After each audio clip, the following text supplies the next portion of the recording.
प्यारे दोस्तों, ईद के दिन सुबह मिठाई बनाने में माँ फातिमा रज़ियल्लाहु ताला अन्हा बहुत ही मशगूल थीं। आटा गूंदने और दूसरी तैयारियों में लगी हुई थीं, क्योंकि सुबह ही सारे काम पूरे करने थे।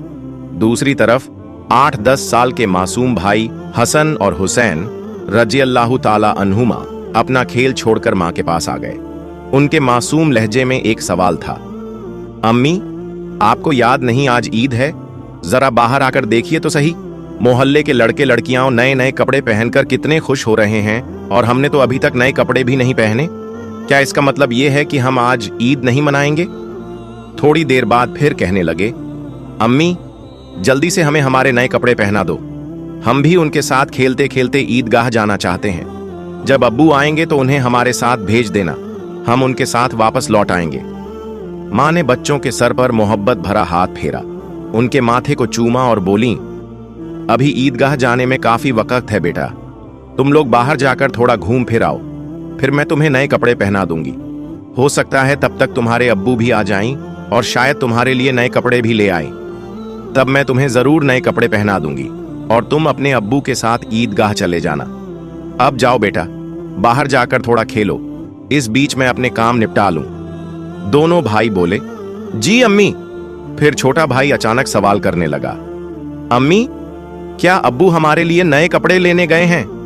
माँ ने दोनों बच्चों को अपने गले से लगा लिया, उनके माथे पर प्यार से चूमा और अपने दिल के आंसू पोंछते हुए हंसकर कहा, हाँ बेटा, तुम्हारे लिए नए कपड़े जरूर आएंगे, तुम्हें जरूर पहनाऊंगी। अब तुम लोग बाहर जाकर खेलो, सब ठीक हो जाएगा।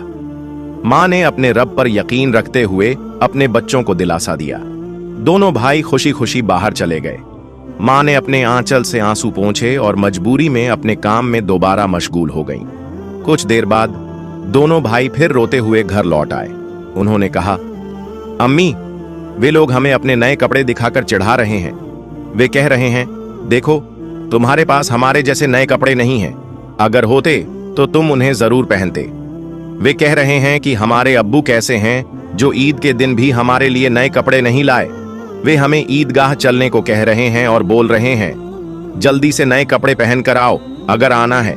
वे खजूर के पेड़ के नीचे खड़े हैं और हमारा इंतजार कर रहे हैं जब तक हम नए कपड़े पहनकर उनके साथ न चलें। अम्मी, अब्बू अभी तक क्यों नहीं आए? अम्मी, हमें जल्दी से नए कपड़े पहना दो ताकि हम उनके साथ ईदगाह जा सकें। मासूम बच्चों की इस गुजारिश को सुनकर अम्मी अपने जज्बातों पर काबू नहीं रख सकीं। आंसू रोकना उनके लिए बहुत मुश्किल हो गया, लेकिन बच्चे अम्मी को मजबूती से गले लगाकर खामोशी से उनकी ओर देख रहे थे। कुछ ही पल में खुद को संभालते हुए अम्मी ने आंसू पोंछे और चेहरे पर जबरन हल्की सी मुस्कान लाते हुए बोली, अभी बाहर जाने का वक्त नहीं हुआ है बेटा, इतनी जल्दी क्यों कर रहे हो? नमाज के लिए अभी काफी समय है। इस दौरान बाहर जाकर थोड़ा घूम फिर लो और देखो तुम्हारे अब्बू कहाँ हैं, उन्हें ढूंढकर ले आओ।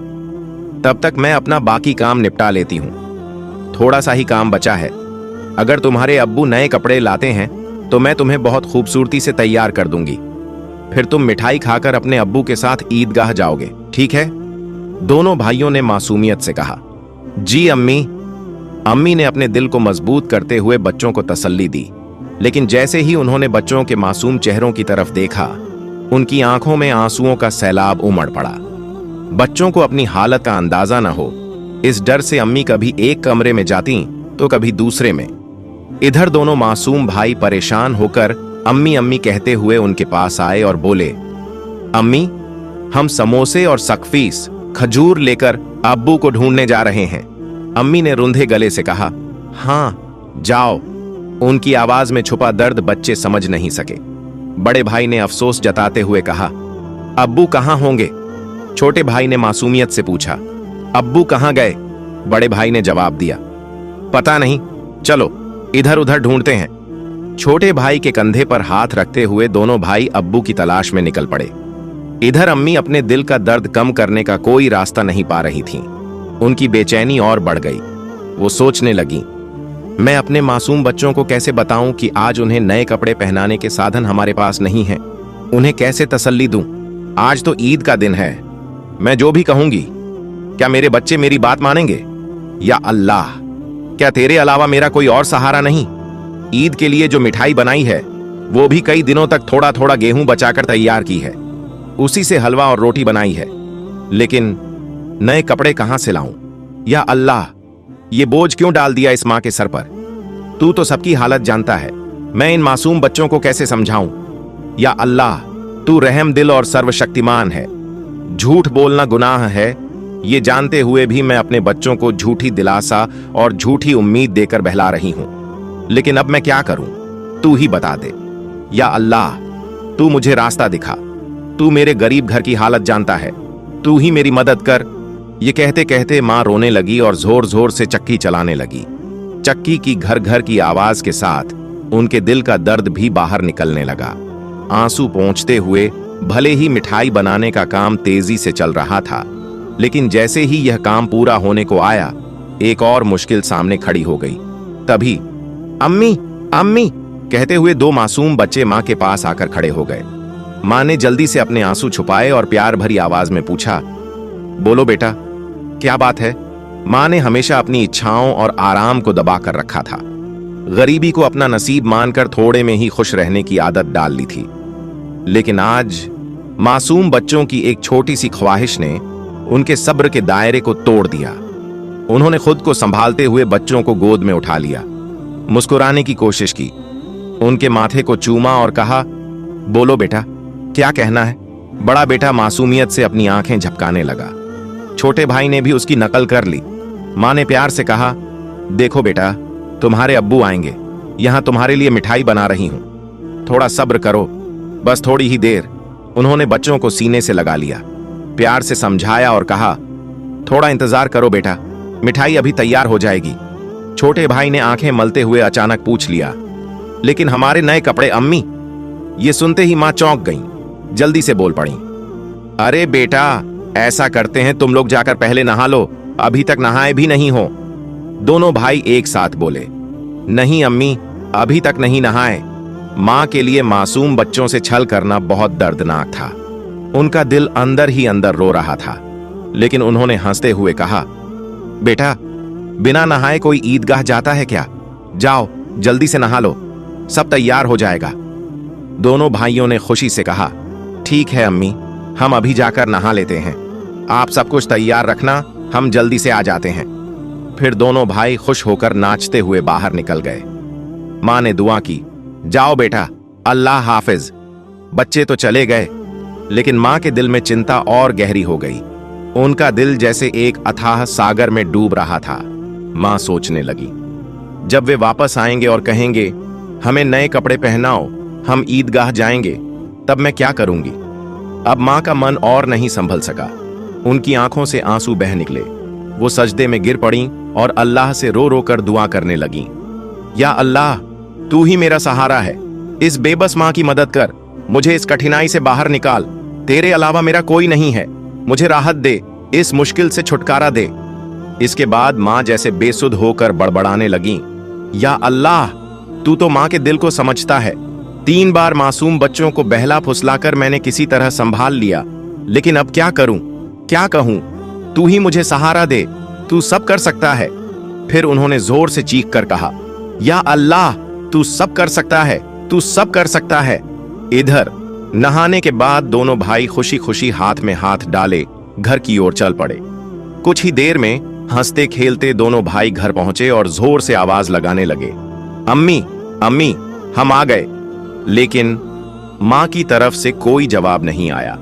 छोटा भाई मासूमियत से बड़े भाई की ओर देखने लगा और धीरे से पूछा, भैया, मां बोल क्यों नहीं रही? क्या मां सो रही है?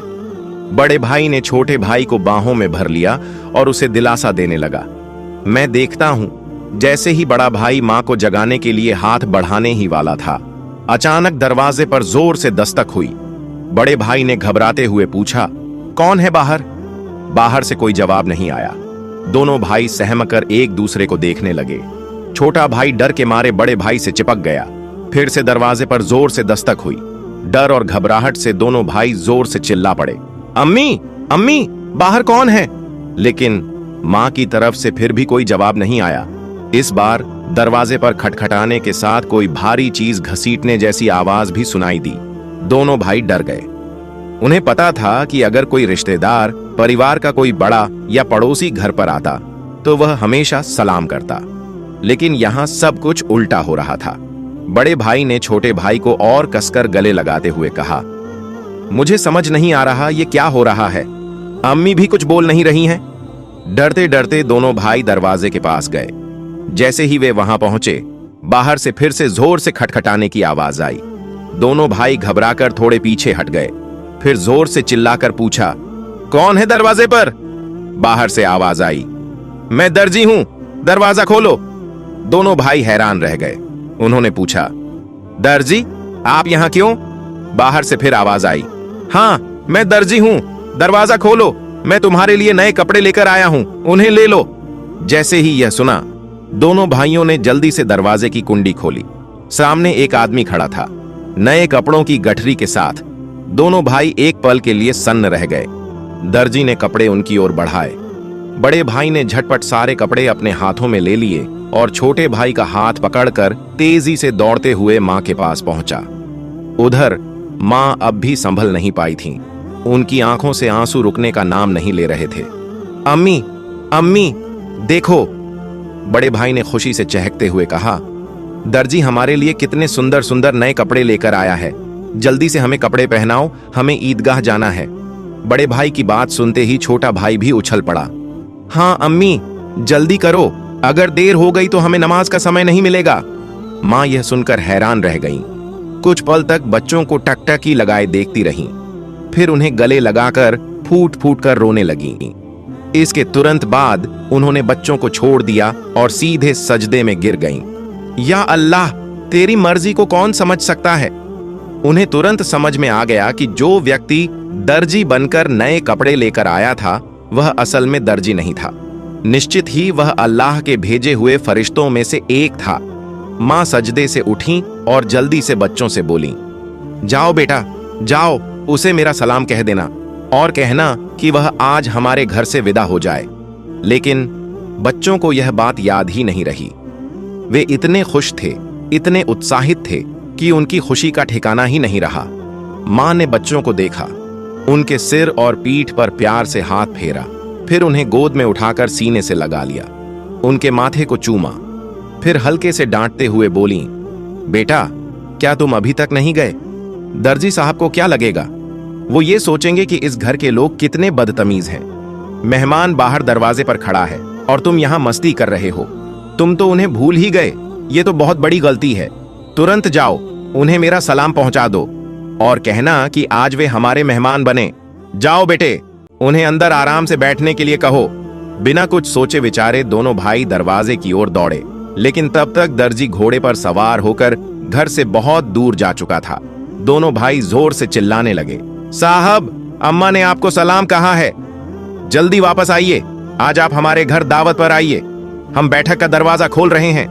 लेकिन दूर से हवा के साथ जवाब आया, अपनी अम्मा और अब्बा को मेरा सलाम देना, किसी और समय मिलने आऊंगा। दोनों भाई दौड़ते हुए अम्मा के पास आए और सब कुछ बता दिया। बोले, दर्जी साहब ने तुम्हें और अब्बा को सलाम कहा है, वो घोड़े पर सवार होकर उस तरफ जा रहे हैं। जल्दी आओ अम्मा, उन्हें देखोगी ना? जल्दी करो, खिड़की से देख लो, अगर देर करोगी तो उन्हें फिर नहीं देख पाओगी। दर्जी साहब कितने खूबसूरत लगते हैं अम्मा। मां ने बच्चों की बात सुनकर खिड़की के पास आकर बाहर देखा। उन्होंने देखा कि एक अद्भुत पुरुष दिखाई दे रहा था। वो आकाश की ओर उड़ते जा रहे थे। उनके शरीर की चमक चारों ओर फैली हुई थी। उनकी रोशनी सूरज की किरणों को भी फीका कर रही थी। मां स्तब्ध होकर ये दृश्य देख रही थीं। अचानक वो दिव्य पुरुष अपने घोड़े समेत कहीं अदृश्य हो गए। अब उन्हें और नहीं देखा जा सकता था।